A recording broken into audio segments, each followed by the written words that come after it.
Hello guys, good morning আর সবাইকে happy Sunday. আচ্ছা বলো তো, ছোটোবেলায় রবিবার সকাল মানেই কি ছিল?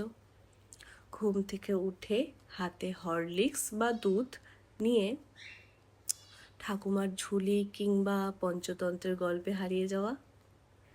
মনে হতো রবিবার সকালটা এই গল্পগুলো দিয়েই শুরু হতো। আজ সেই ছোটোবেলার অনুভূতিটা আবার ফিরে পেলাম। জানি এখন সেই বয়স নেই, তবুও গরম চায়ের সঙ্গে ঠাকুমার ঝুলিটা খুলে বসলাম। এখন হয়তো জি বাংলা কিংবা ইটিভি বাংলায় সেসব শোগুলো হয় না, তাই আমি ইউটিউবেই দেখছি। ছোটবেলায় কিছু স্মৃতি কখনোই পুরনো হয় না, তা তুমি যতই বড় হয়ে যাও না কেন। সো রবিবার সকালটা আমার এই এক কাপ চা আর ঠাকুমার ঝুলি দিয়ে শুরু হলো।